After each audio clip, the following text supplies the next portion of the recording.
നിങ്ങളുടെ favourite shows ഇനി ഒരിക്കലും മിസ്സാവില്ല. ഇപ്പോൾ C5 കാണും നിങ്ങളുടെ ഫേവറേറ്റ് ഷോസ് തികച്ചും സൗജന്യമായി. നീയേ ഒരു ഹെൻ പെക്ഡ് ഹസ്ബൻഡാ. എന്തോന്ന് അതായത് നീ ഒരു അച്ചിക്കോന്തനാന്ന്.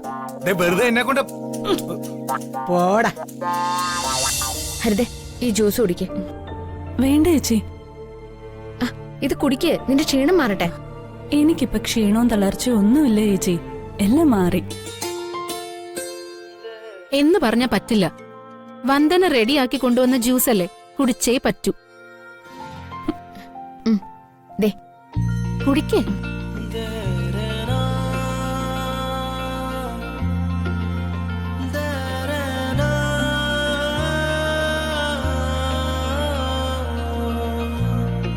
ഇനി മനോജിനെ കാണാത്ത വിഷമം മാത്രല്ലേ ഉള്ളൂ.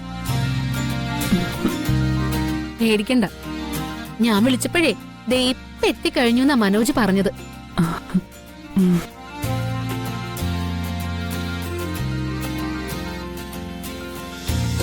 തലചുറ്റല് ക്ഷീണമൊക്കെ മാറിയോ മോളെ? എനിക്കിപ്പോ കുഴപ്പമൊന്നുമില്ല അമ്മേ. അമ്മയുടെ നെഞ്ചുവേദനയൊക്കെ മാറിയോ? അത് ഗുളിക കഴിച്ചപ്പോ തന്നെ മാറി. എന്നാലും അങ്ങനെയല്ല, നന്നായിട്ട് റെസ്റ്റ് എടുക്കണം. അമ്മ പോയി കിടന്നോ. എന്റെ പേരക്കുട്ടി നിന്റെ വയറ്റിൽ കിടക്കുമ്പോ നിന്റെ ആരോഗ്യ പ്രശ്നം അമ്മയ്ക്ക് വലുത്. അമ്മയ്ക്ക് കിടന്ന ഒരു സമാധാനം ഉണ്ടാവില്ല. ഹരിതയെ നോക്കാൻ 2 നഴ്സുമാർ ഇവിടെ ഉണ്ട്. ഒന്ന് വന്ദന, മറ്റൊന്നീ സുചിത്ര. ഇനി ഒരു ഹെഡ് നഴ്സിന്റെ കൂടെ ആവശ്യം ഇവിടെ ഇല്ല.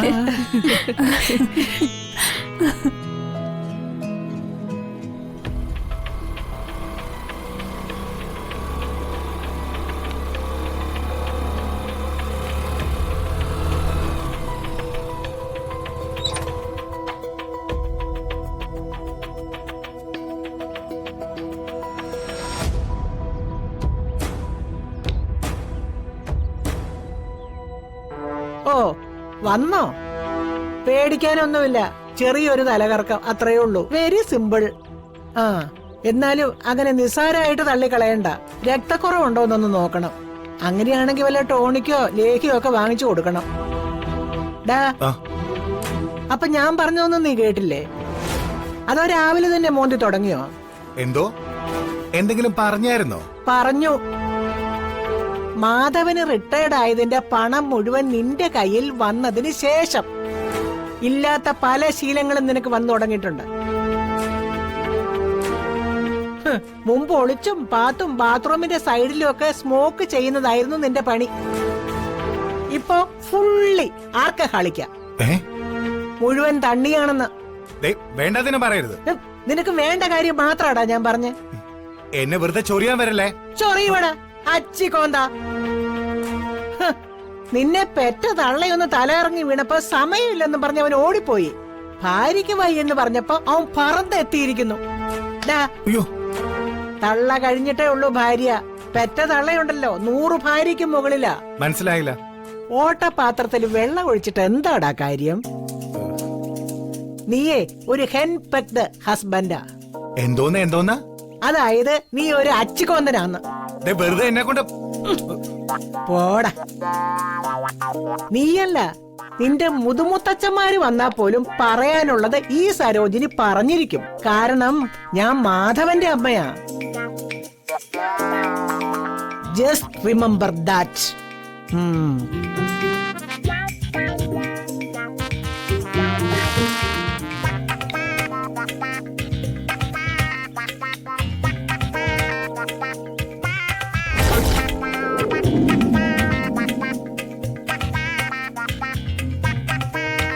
ഇവർക്ക് സിനിമ കണ്ട് വട്ടായി പോയ. അയ്യോ ഹരിത,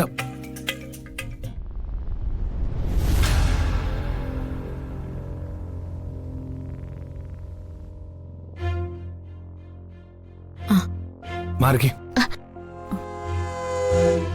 ഹരി, എന്തുപറ്റി? വാ, നമുക്ക് ഹോസ്പിറ്റലിൽ പോവാം. അല്ലെങ്കിൽ ഡോക്ടറെ ഇങ്ങോട്ട് വിളിക്കാം. എനിക്കിപ്പോ ആശുപത്രിയിൽ പോകേണ്ട പ്രശ്നമൊന്നും ഇല്ല മനോജ്. ചെറിയൊരു ക്ഷീണം മാത്രമേ ഉള്ളൂ, അതിന് റെസ്റ്റ് എടുത്താ മതി.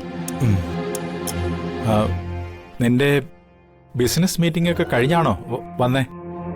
അല്ല, മീറ്റിംഗിന് പൊക്കോണ്ടിരിക്കുമ്പോഴാ ഹരിതയ്ക്ക് സുഖയില്ലാന്ന് ഏട്ടത്തെ വിളിച്ച് അറിയിച്ചത്. ആ ആ അപ്പൊ തന്നെ മീറ്റിംഗ് ഒക്കെ മാറ്റി വെച്ച് ഞാൻ ഇങ്ങോട്ട് പോന്നു. ഇന്നലെ അമ്മയ്ക്ക് നെഞ്ചുവേദനയാണെന്ന് അറിഞ്ഞപ്പോ മീറ്റിംഗ് ഉപേക്ഷിച്ച് ഓടി വരാൻ തോന്നിയില്ലല്ലോ. പക്ഷെ ഭാര്യയ്ക്ക് തലചുറ്റലാണെന്ന് അറിഞ്ഞപ്പോ മീറ്റിംഗും കളഞ്ഞ ആളിങ് ഓടിയെത്തി.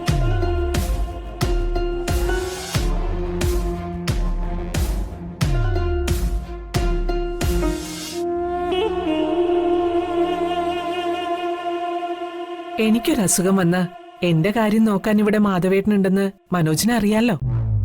ഉം. അതുപോലെയാണോ ഹരിതയുടെ കാര്യം? അവള് ഗർഭിണിയല്ലേ? എന്തെങ്കിലും സംഭവിച്ചാലെന്നുള്ള ഭയം കൊണ്ടാ അവൻ ഓടിപ്പിടിച്ചു വന്നത്. അതിലിപ്പോ എന്താ തെറ്റ്? ഒരു തെറ്റുമില്ല. അച്ഛന്റെ സമ്പാദ്യം മുഴുവൻ മനോജിനെ വിശ്വസിച്ച് ഏൽപ്പിച്ച ആളല്ലേ അമ്മ.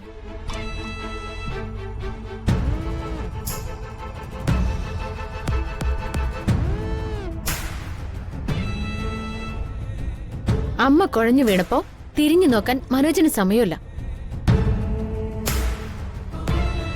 പക്ഷെ ഭാര്യയ്ക്ക് വയ്യാന്ന് പറഞ്ഞപ്പോ എല്ലാം മാറ്റി വെച്ച് ഓടി വന്നിരിക്കല്ലേ.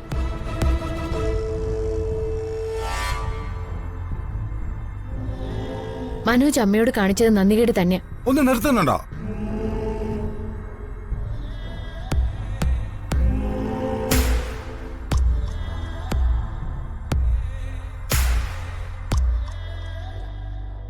അമ്മ എനിക്ക് പണം തന്ന് സഹായിച്ചാൽ ഇവിടെ എല്ലാവർക്കും ചൊരുക്കൊണ്ടെന്ന് എനിക്കറിയാം. ബിസിനസ്സിൽ ഞാൻ വലിയ നിലയിൽ എത്തുമ്പോഴും ആ അസൂയ ഇവിടെ ആർക്കും വിട്ടുമാറാനും പോകുന്നില്ല. എന്നാ കേട്ടോ, ബിസിനസ് തുടങ്ങിക്കഴിഞ്ഞാൽ കടം തന്ന് സഹായിച്ച മുഴുവൻ പണവും ഞാൻ പലിശ സഹിതം തിരിച്ചു തന്നിരിക്കും.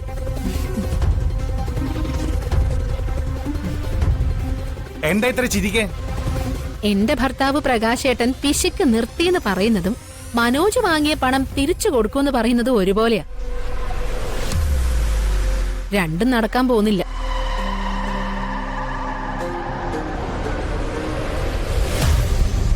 ഒരിക്കലും മദ്യപിക്കാത്ത മനോജ് 10 പണം കണ്ടപ്പോ മദ്യപാനം തുടങ്ങിയില്ലേ?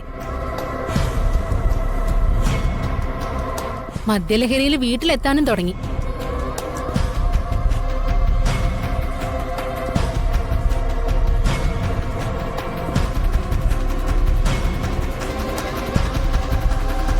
ഇതൊക്കെ കാണുമ്പോ എന്താ മനസ്സിലാക്കേണ്ടത്? അമ്മ കൊടുത്ത പണം വെള്ളത്തിലായിന്ന്. അതേ ഞാനും പറഞ്ഞുള്ളൂ.